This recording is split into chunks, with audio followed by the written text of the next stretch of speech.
ವೀಕ್ಷಕರೇ ನಮಸ್ಕಾರ. ನಮ್ಮ ಹಳ್ಳಿ ಸುದ್ದಿ ಯೂಟ್ಯೂಬ್ ಚಾನಲ್ಗೆ ತಮ್ಮೆಲ್ಲರೂ ಕೂಡ ಆತ್ಮೀಯವಾದ ಸ್ವಾಗತ. ಬ್ರೇಕಿಂಗ್ ನ್ಯೂಸ್ ಒಂದು ಬಂದಿದೆ. ಹೌದು, ರಾಜ್ಯದ 18 ಜಿಲ್ಲೆಗಳ ರೈತರಿಗೆ ಬರ ಪರಿಹಾರ ಬಿಡುಗಡೆ. ಪ್ರತಿ ಎಕರೆಗೆ 5,000 ಮತ್ತು ಸಹಕಾರಿ ಬ್ಯಾಂಕ್ ಸಾಲ ಮನ್ನಾ ಕುರಿತು ಸರ್ಕಾರದಿಂದ ಒಂದು ಬಿಗ್ ಅಪ್ಡೇಟ್ ಒಂದು ಬಂದಿದೆ. ಹೌದು, ಹಾಗಾದ್ರೆ ಸಾಲ ಮನ್ನಾದ ಬಗ್ಗೆ ಏನೆಲ್ಲ ಬಿಗ್ ಅಪ್ಡೇಟ್ ಬಂದಿದೆ, ಹಾಗೆ ಯಾವ ಜಿಲ್ಲೆಗಳಿಗೆ ಬರ ಪರಿಹಾರ ಹಣ ಜಮಾ ಆಗಲಿದೆ ಎಲ್ಲವನ್ನೂ ಕೂಡ ನಾನು ಈ ವಿಡಿಯೋದಲ್ಲಿ ತಿಳಿಸ್ಕೊಡ್ತಾ ಹೋಗ್ತೀನಿ. ದಯವಿಟ್ಟು ವಿಡಿಯೋನ ಎಲ್ಲೂ ಕೂಡ ಮಧ್ಯದಲ್ಲಿ ಸ್ಕಿಪ್ ಮಾಡದೆ ಕೊನೆವರೆಗೂ ನೋಡಿ. ಇನ್ನು ನಿಮ್ಮ ಬ್ಯಾಂಕ್ ಖಾತೆಗೆ ಇನ್ನೂ ಕೂಡ ಬರ ಪರಿಹಾರ ಹಣ ಬಂದಿಲ್ಲ ಅಂತಂದ್ರೆ ಏನ್ ಮಾಡಬೇಕು, ಹಾಗೂ ಸಹಕಾರಿ ಬ್ಯಾಂಕುಗಳ ಕೃಷಿ ಸಾಲ ಮನ್ನಾ ಆಗುತ್ತಾ ಅಥವಾ ಇಲ್ವಾ, ರೈತರು ತಕ್ಷಣ ಮಾಡಬೇಕಾದ ಆ ಪ್ರಮುಖ ಕೆಲಸವಾದ್ರೂ ಏನು, ಇಲ್ಲಿ ನೋಡ್ತಾ ಹೋಗೋಣ. ದಯವಿಟ್ಟು ವಿಡಿಯೋನ ಎಲ್ಲೂ ಕೂಡ ಸ್ಕಿಪ್ ಮಾಡದೆ ಕೊನೆವರೆಗೂ ನೋಡಿ. ನಮಸ್ಕಾರ ಬಂಧುಗಳೇ, ನಮ್ಮ ಚಾನಲ್ಗೆ ತಮ್ಮೆಲ್ಲರೂ ಕೂಡ ಆತ್ಮೀಯವಾದ ಸ್ವಾಗತ. ಇಂದಿನ ವಿಡಿಯೋದಲ್ಲಿ ಕರ್ನಾಟಕದ ಪ್ರತಿಯೊಬ್ಬ ರೈತ ಬಾಂಧವರಿಗೂ ಅತ್ಯಂತ ಅವಶ್ಯಕವಾದ ಮತ್ತು ಪ್ರಮುಖವಾದ ಮಾಹಿತಿಯೊಂದನ್ನು ತಂದಿದ್ದೇವೆ. ಕಳೆದ ಕೆಲವು ತಿಂಗಳುಗಳಿಂದ ಮಳೆ ಇಲ್ಲದೆ ಕಂಗಾಲಾಗಿರುವ ನಮ್ಮ ರಾಜ್ಯದ 18 ಜಿಲ್ಲೆಗಳ ರೈತರಿಗೆ ಬರ ಪರಿಹಾರ ನೀಡುವ ಕುರಿತು ಹಾಗೂ ಸಹಕಾರಿ ಬ್ಯಾಂಕುಗಳ ಕೃಷಿ ಸಾಲ ಮನ್ನಾ ವಿಷಯದಲ್ಲಿ ಸರ್ಕಾರದಿಂದ ಅತ್ಯಂತ ದೊಡ್ಡ ಚಲನವಲನಗಳು ಆರಂಭವಾಗಿವೆ. ಪ್ರತಿ ಎಕರೆಗೆ ರೈತರ ಖಾತೆಗೆ ಎಷ್ಟು ಹಣ ಜಮಾ ಆಗಬಹುದು, ಕೇಂದ್ರ ಸರ್ಕಾರ ಮತ್ತು ರಾಜ್ಯ ಸರ್ಕಾರದಿಂದ ಅನುದಾನ ಎಷ್ಟಾಗಲಿದೆ, ಸಹಕಾರಿ ಬ್ಯಾಂಕ್ ಸಾಲ ಮನ್ನಾ ಅಥವಾ ಬಡ್ಡಿ ಮನ್ನಾ ಕುರಿತು ನಡೆದ ಉನ್ನತ ಮಟ್ಟದ ಸಭೆಯಲ್ಲಿ ತೊಡಗಿಕೊಂಡ ನಿರ್ಧಾರಗಳೇನು, ಈ ಎಲ್ಲಾ ವಿಷಯಗಳನ್ನ ಅತ್ಯಂತ ಸ್ಪಷ್ಟವಾಗಿ ಮತ್ತು ವಿವರವಾಗಿ ಈ ವಿಡಿಯೋದಲ್ಲಿ ನಾನು ಚರ್ಚಿಸಲಿದ್ದೇನೆ. ನೀವು ಕೃಷಿಕರಾಗಿದ್ರೆ ಅಥವಾ ನಿಮ್ಮ ಕುಟುಂಬದಲ್ಲಿ ಯಾರಾದರೂ ಸಾಗುವಳಿ ಮಾಡುತ್ತಿದ್ರೆ ಈ ವಿಡಿಯೋ ನಿಮಗಾಗಿ ಬಹಳ ಉಪಯುಕ್ತವಾಗಲಿದೆ. ವಿಡಿಯೋನ ಎಲ್ಲೂ ಕೂಡ ಸ್ಕಿಪ್ ಮಾಡದೆ ಕೊನೆವರೆಗೂ ನೋಡಿ. ಚಾನೆಲ್ಗೆ ಹೊಸಬರಿದ್ರೆ ಈಗಲೇ ಸಬ್ಸ್ಕ್ರೈಬ್ ಮಾಡ್ಕೊಳ್ಳಿ ಮತ್ತು ಈ ಮಾಹಿತಿಯನ್ನು ನಿಮ್ಮ ಎಲ್ಲಾ ರೈತ ಮಿತ್ರರೊಂದಿಗೆ ಶೇರ್ ಮಾಡಿ. ಸ್ನೇಹಿತರೆ, ಕೃಷಿಯ ನಮ್ಮ ರಾಜ್ಯದ ಬೆನ್ನೆಲುಬು. ಆದ್ರೆ ಈ ಸಾಲಿನ ನಿಸರ್ಗದ ಮುನಿಸು ರೈತರನ್ನ ಕಂಗಾಲುಗೊಳಿಸುತ್ತಿದೆ. ಜೂನ್ ಮತ್ತು ಜುಲೈ ತಿಂಗಳ ಪೂರ್ಣಗೊಳ್ಳುತ್ತಾ ಬಂದರೂ ರಾಜ್ಯದ ಪ್ರಮುಖ 18 ಜಿಲ್ಲೆಗಳಲ್ಲಿ ವಾಡಿಕೆಗಿಂತ ಅತ್ಯಂತ ಕಡಿಮೆ ಮಳೆಯಾಗಿದೆ. ಸಾಲ ಸೂಲ ಮಾಡಿ ಕಷ್ಟಪಟ್ಟು ಬಿತ್ತನೆ ಮಾಡಿದ್ದ ರೈತರ ಬೆಳೆಗಳು ಸೂಕ್ತ ಮಳೆಯಿಲ್ಲದೆ ಕಣ್ಣೆದುರೆ ಒಣಗಿ ಹೋಗ್ತಾ ಇವೆ. ಕೀಟಬಾಧೆ ಹಾಗೂ ನೀರಿನ ಅಭಾವದಿಂದ ರೈತರು ಹಾಕಿದ ಬಂಡವಾಳವೂ ಕೂಡ ವಾಪಸ್ ಬಾರದಂತ ಕಷ್ಟದ ಪರಿಸ್ಥಿತಿಯಲ್ಲಿದ್ದಾರೆ.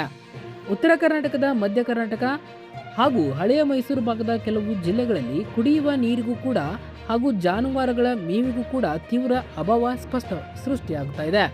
ಈ ಹಿನ್ನೆಲೆಯಲ್ಲಿ ವಿವಿಧ ರೈತ ಸಂಘಟನೆಗಳು ಹಾಗೂ ಕೃಷಿಕರು ತಕ್ಷಣವೇ ಸರ್ಕಾರ ಮಧ್ಯ ಪ್ರವೇಶಿಸಿ ಪರಿಹಾರ ಘೋಷಿಸಬೇಕು ಎಂದು ನಿರಂತರವಾಗಿ ಬೀದಿಗಿಳಿದು ಹೋರಾಟ ಮಾಡ್ತಾ ಇದ್ದಾರೆ.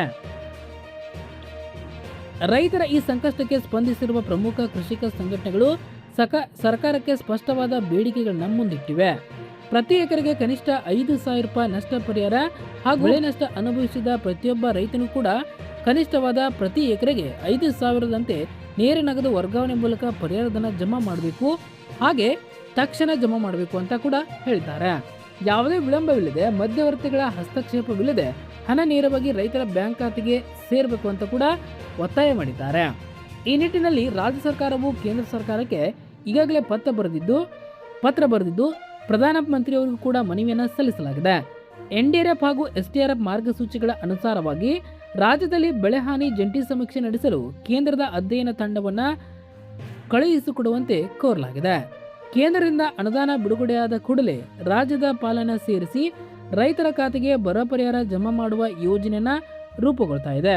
ಬರ ಪರಿಹಾರ ನೀಡುವ ಮಾತ್ರವಲ್ಲದೆ ಅದನ್ನು ಸರಿಯಾದ ಸಮಯಕ್ಕೆ ವಿತರಿಸಲು ಸರ್ಕಾರವು ಆಡಳಿತಾತ್ಮಕ ಹಂತದಲ್ಲೂ ಕೂಡ ಚುರುಕಿನ ಕ್ರಮಗಳನ್ನು ಕೈಗೊಳ್ತಾ ಇದೆ. ಪ್ರಸ್ತುತ ರಾಜಕೀಯ ಬೆಳವಣಿಗೆಗಳು ಹಾಗೂ ಸಚಿವ ಸಂಪುಟ ಪುನರಾರಚನೆ ಚಟುವಟಿಕೆಗಳಿಗೆ ನಡುವೆಯೂ ಕೂಡ ಆಯಾ ಜಿಲ್ಲಾ ಉಸ್ತುವಾರಿ ಸಚಿವರುಗಳಿಗೆ ತಮ್ಮ ಜಿಲ್ಲೆಗಳಲ್ಲಿ ಬರ ಪರಿಸ್ಥಿತಿಯನ್ನು ನೇರವಾಗಿ ಪರಿಶೀಲಿಸಲು ಸೂಚನೆ ನೀಡಲಾಗಿದೆ. ಜಿಲ್ಲಾಧಿಕಾರಿಗಳು ಹಾಗೂ ಕೃಷಿ ಇಲಾಖೆ ಅಧಿಕಾರಿಗಳು ಜಂಟಿಯಾಗಿ ಪ್ರತಿಯೊಂದು ತಾಲೂಕು ಮಟ್ಟದಲ್ಲಿ ಕೂಡ ಬೆಳೆ ಹಾನಿಯ ವರದಿ ತಯಾರಿಸುತ್ತಿದ್ದಾರೆ. ಈ ವರದಿಯ ಆಧಾರದ ಮೇಲೆ ಬರಪೀಡಿತ ತಾಲೂಕುಗಳ ಅಧಿಕೃತ ಪಟ್ಟಿಯನ್ನ ರಾಜ್ಯ ಸರ್ಕಾರ ಪ್ರಕಟಿಸಲಿದ್ದು, ತದನಂತರ ಪರಿಹಾರ ವಿತರಣೆ ಪ್ರಕ್ರಿಯೆ ಚಾಲನೆ ನೀಡಿದೆ. ಇನ್ನು ರೈತ ಬಾಂಧವರು ಎದುರು ನೋಡುತ್ತಿರುವ ಅತ್ಯಂತ ಪ್ರಮುಖ ವಿಷಯ ಏನಪ್ಪಾ ಅಂತಂದ್ರೆ ಸಹಕಾರಿ ಬ್ಯಾಂಕುಗಳ ಸಾಲ ಮನ್ನಾ. ಸಹಕಾರಿ ಸಂಘಗಳು ಹಾಗೂ ಪ್ರಾಥಮಿಕ ಕೃಷಿ ಪತ್ತಿನ ಸಹಕಾರಿ ಸಂಘಗಳಿಂದ ಪಡೆದಿರುವ ಕೃಷಿ ಸಾಲವನ್ನ ಸಂಪೂರ್ಣವಾಗಿ ಮನ್ನಾ ಮಾಡಬೇಕು ಎಂದು ರೈತರು ಸುದೀರ್ಘವಾಗಿ ಒತ್ತಾಯಿಸ್ತಾ ಇದ್ದಾರೆ. ಈ ವಿಷಯವಾಗಿ ಸರ್ಕಾರ ಈಗಾಗಲೇ ಹಿರಿಯ ಅಧಿಕಾರಿಗಳು ಹಾಗೂ ಬ್ಯಾಂಕಿಂಗ್ ಪ್ರತಿನಿಧಿಗಳೊಂದಿಗೆ ಸರಣಿ ಸಭೆಗಳನ್ನ ನಡೆಸಿದೆ. ಈ ಉನ್ನತ ಮಟ್ಟದ ಸಭೆಯಲ್ಲಿ ಬಂದಿರೋ ಪ್ರಮುಖ ನಿರ್ಧಾರಗಳು ಏನು ಇಲ್ಲಿ ನೋಡ್ತಾ ಹೋಗೋಣ. ಹಾಗೆ ನೀವು ಯಾವ ಜಿಲ್ಲೆಯಿಂದ ನಮ್ಮ ವಿಡಿಯೋನ ನೋಡ್ತಾ ಇದ್ದೀರಿ ಎಂಬುದನ್ನ ನಮ್ಮ ಕಮೆಂಟ್ ಬಾಕ್ಸಲ್ಲಿ ಕಮೆಂಟ್ ಮಾಡಿ ತಿಳಿಸಿ. ಬಲವಂತದ ವಸೂಲಾತಿಗೆ ತಡೆ. ಹೌದು, ಬರ ಪರಿಸ್ಥಿತಿಯಿಂದ ರೈತರು ತೊಂದರೆಯಲ್ಲಿದ್ದಾರೆ. ಆದ್ದರಿಂದ ಯಾವುದೇ ಸಹಕಾರಿ ಬ್ಯಾಂಕ್ ಅಥವಾ ಸೊಸೈಟಿಗಳು ರೈತರಿಂದ ಬಲವಂತವಾಗಿ ಸಾಲ ವಸೂಲಾತಿ ಮಾಡಬಾರದು ಮತ್ತು ಜಪ್ತಿ ನೋಟಿಸ್ ಅನ್ನು ನೀಡಬಾರದು ಎಂದು ಸ್ಪಷ್ಟ ನಿರ್ದೇಶನ ನೀಡಲಾಗಿದೆ. ಇನ್ನು ಸಾಲದ ಮಾಹಿತಿ ಸಂಗ್ರಹ. ಹೌದು, ರಾಜ್ಯದಲ್ಲಿ ಎಷ್ಟು ರೈತರ ಸಹಕಾರಿ ಬ್ಯಾಂಕುಗಳಲ್ಲಿ ಸಾಲ ಪಡೆದಿದ್ದಾರೆ, ಅದರಲ್ಲಿ ಸುಸ್ತಿ ಸಾಲ ಎಷ್ಟಿದೆ ಎಂಬ ಪೂರ್ಣ ಪ್ರಮಾಣದ ಅಂಕಿಅಂಶಗಳನ್ನು ಸಂಗ್ರಹಿಸಲು ಸೂಚಿಸಲಾಗಿದೆ. ಇನ್ನು ಬಡ್ಡಿ ಮನ್ನಾದ ಬಗ್ಗೆ ಏನೆಲ್ಲ ನಡೆದಿದೆ. ಹೌದು, ಸಂಪೂರ್ಣ ಸಾಲ ಮನ್ನಾ ಮಾಡುವುದು ರಾಜ್ಯದ ಬೊಕ್ಕಸಕ್ಕೆ ದೊಡ್ಡ ಹೊರೆ ಆಗಿರುವುದರಿಂದ ಕನಿಷ್ಠ ಪಕ್ಷ ರೈತರ ಮೇಲಿರುವ ಸಾಲದ ಬಡ್ಡಿ ಮತ್ತು ಸುಸ್ತಿ ಬಡ್ಡಿಯನ್ನು ಸಂಪೂರ್ಣವಾಗಿ ಮನ್ನಾ ಮಾಡಲು ವಿಶೇಷ ಯೋಜನೆಯನ್ನು ಸರ್ಕಾರ ರೂಪಿಸ್ತಾ ಇದೆ. ಇನ್ನು ರೈತರು ಮಾಡಬೇಕಾದ ಪ್ರಮುಖ ಕೆಲಸಗಳು ಏನು.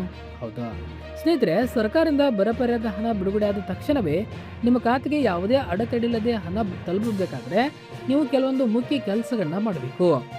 ಆಧಾರ್ ಮತ್ತು ಬ್ಯಾಂಕ್ ಖಾತೆ ಲಿಂಕ್. ಹೌದು, ನಿಮ್ಮ ಬ್ಯಾಂಕ್ ಖಾತೆಗೆ ಆಧಾರ್ ಕಾರ್ಡ್ ಲಿಂಕ್ ಆಗಿದೆಯಾ ಅಥವಾ NPCI ಸೀಡಿಂಗ್ ಆಗಿದೆ ಎಂಬುದನ್ನು ಒಂದ್ಸಾರಿ ಖಚಿತಪಡಿಸಿಕೊಳ್ಳಿ.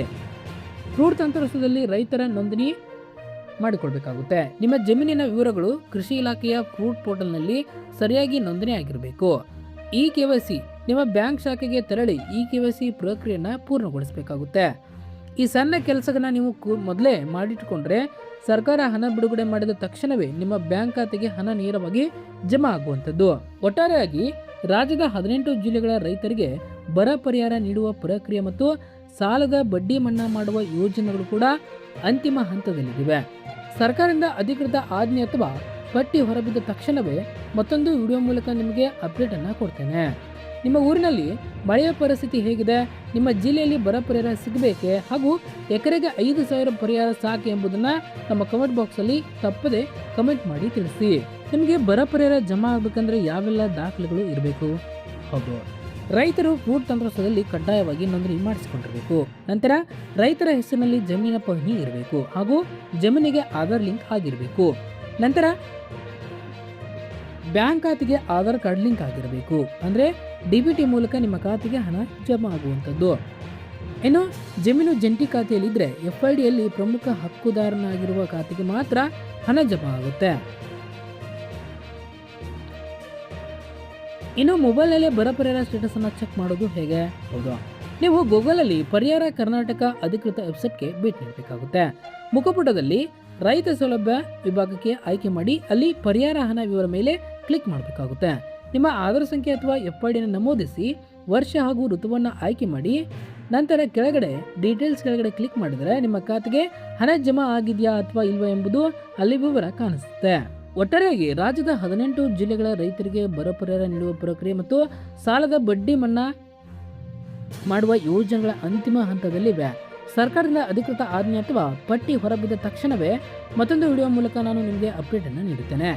ನಿಮ್ಮ ಊರಿನಲ್ಲಿ ಹಳೆಯ ಪರಿಸ್ಥಿತಿ ಹೇಗಿದೆ, ನಿಮ್ಮ ಊರಿನಲ್ಲಿ ಮಳೆಯ ಪರಿಸ್ಥಿತಿ ಹೇಗಿದೆ, ನಿಮ್ಮ ಜಿಲ್ಲೆಯಲ್ಲಿ ಬರ ಪರಿಹಾರ ಸಿಗಬೇಕೆ ಹಾಗೂ ಎಕರೆಗೆ 5,000 ಪರಿಹಾರ ಸಾಕು ಎಂಬುದನ್ನು ನಮ್ಮ ಕೆಳಗೆ ಕಮೆಂಟ್ ಮಾಡಿ ತಿಳಿಸಿ. ಇದೆಷ್ಟು ಇವತ್ತಿನ ಮಾಹಿತಿ ಆಗಿತ್ತು. ಈ ಮಾಹಿತಿ ನಿಮಗೆ ಉಪಯುಕ್ತ ಅನಿಸಿದ್ರೆ ವಿಡಿಯೋನ ಲೈಕ್ ಮಾಡಿ. ಕಷ್ಟದಲ್ಲಿರುವ ಪ್ರತಿಯೊಬ್ಬ ರೈತ ಮಿತ್ರರಿಗೂ ಈ ವಿಡಿಯೋನ ಶೇರ್ ಮಾಡಿ. ಕೃಷಿ ಮತ್ತು ಸರ್ಕಾರಿ ಯೋಜನೆಗಳ ನಿಖರ ಮಾಹಿತಿಗಾಗಿ ನಮ್ಮ ಚಾನೆಲ್ ಅನ್ನು ಸಬ್ಸ್ಕ್ರೈಬ್ ಮಾಡಿಕೊಳ್ಳಿ. ಧನ್ಯವಾದಗಳು.